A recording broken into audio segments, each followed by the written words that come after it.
They told me not to go near her. In fact, the exact words from Commander Harlow were, "Stay away from her, Lieutenant Vale. If she even looks in your direction, avert your eyes. She speaks, cover your ears. If she approaches, you run." The rest of the crew nodded vigorously, as if they'd personally witnessed the horrors she could unleash. But I hadn't. I had only read the sealed files, the ones stamped with bright red Xenothrete labels, and even those were half-censored. They said she wasn't dangerous in the violent sense. She wouldn't stab us or vaporize us. No, the Princess Lysithea of the Seraphel Dominion was mentally corrosive. Her presence destabilized the minds of humans. Her voice could hypnotize. Her eyes could unravel memories. Her touch could rewrite identities.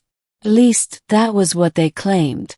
Our ship, the Aegis IV, had been sent to escort her to the edge of the Orion Verge where she would be handed back to her people after a diplomatic fallout.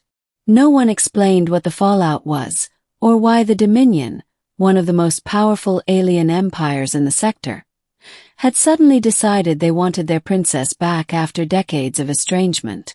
All I knew was that for the past 48 hours, she had been sealed in an observation chamber lined with psionic dampeners and monitored constantly by 2 armed guards. It should have been just another transport mission. It wasn't. The beginning. The first contact. I was down in the engineering wing when the ship shuddered in that way large vessels do when something is wrong in places far above your clearance level. Panels flickered. Grav plating hiccuped. I grabbed a handrail and steadied myself as the lights strobed red. "Containment breach," someone shouted on the comms. "Secure all decks. The princess is." Static. Then silence. Froze. Every warning I'd ever received replayed in my mind, but so did the curiosity that had been gnawing at me since the mission started. I should have gone to lockdown. Instead, like an idiot, or like someone compelled by a force they didn't understand, I ran straight toward the restricted sections. Deck 4 was empty. That was my first sign something was extremely wrong. There should have been guards here, pacing nervously outside the reinforced door to Observation Chamber A. But the hall was deserted, and the door was wide open. I tightened my grip on the small plasma cutter I had brought from engineering. Not a weapon, but better than empty hands. "Hello," called. "If anyone can hear this." A soft hum answered me. It wasn't mechanical. It wasn't natural either. It was melodic.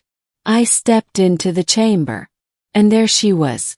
The alien princess sat calmly on the edge of the medical berth, silver hair cascading like starlight down her shoulders, iridescent skin glowing faintly with shifting hues, violet, blue, rose.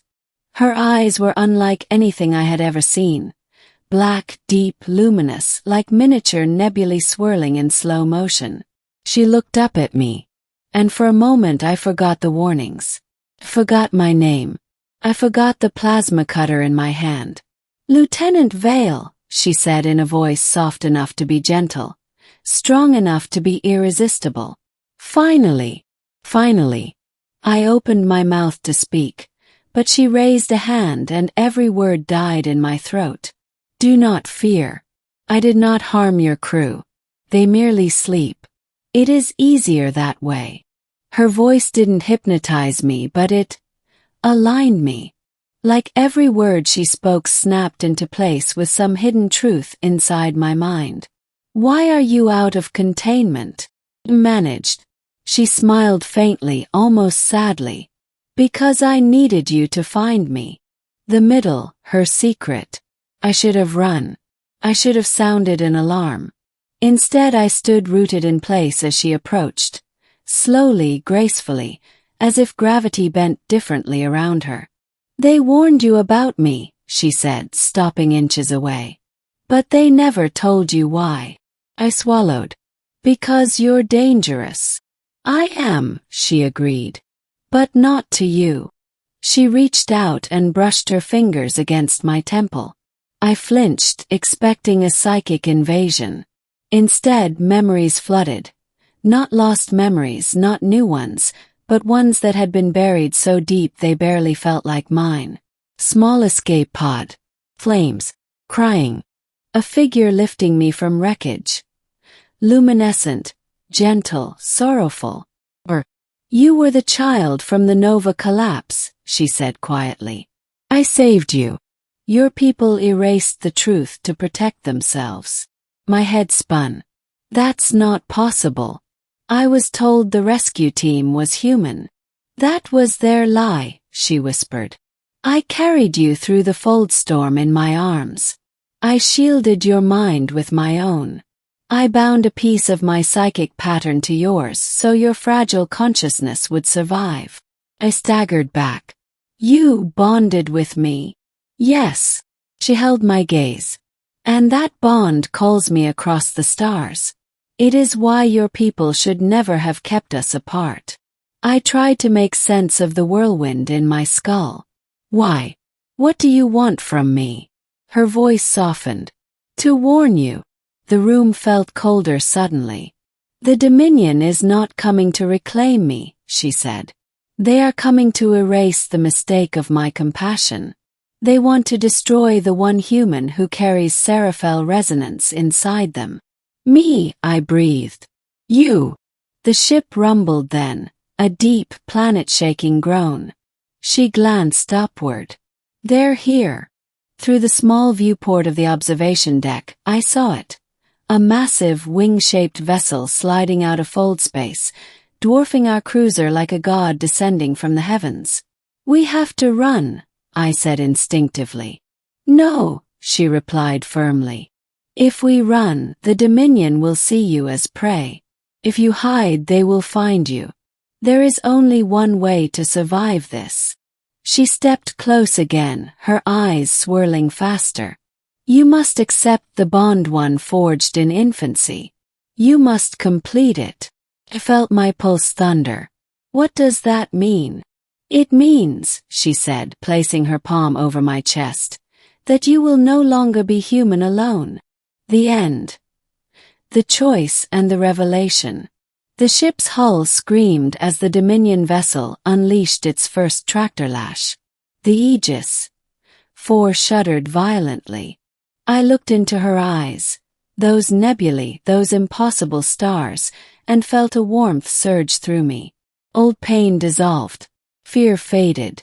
Something ancient stirred beneath my skin. I can make you stronger, she said. Faster. Impossible to erase. A hybrid mind the Dominion will fear. And if I say no, then they will take you. And they will unmake you thought by thought. The ceiling lights flickered. Klaxons wailed. I could hear boots pounding down distant halls, our crew waking, confused, terrified. Took a breath. And I made my choice. Do it. Her expression softened with relief and something like affection. She pressed her forehead to mine. Light exploded behind my eyes. Not blinding but illuminating. Memories realigned. Neurons rewrote themselves in elegant spirals. I felt her mind merge with mine, not consuming it, not dominating it, but joining it like 2 stars orbiting. The bond completed. My vision sharpened. My thoughts expanded. I could feel the Dominion ship outside as clearly as if it were an extension of my own senses. Lysithea stepped back, glowing brighter than before. They will not touch you now, she said. You carry the mark of a Seraphel heir. You are royalty by bond. The Dominion vessel halted its assault. Sensors shifted. Its massive radiant form bowed slightly, an unmistakable gesture of submission. They recognize you, she said. The alarms silenced. The ship's trembling stopped. I exhaled, feeling the alien energy humming through my veins.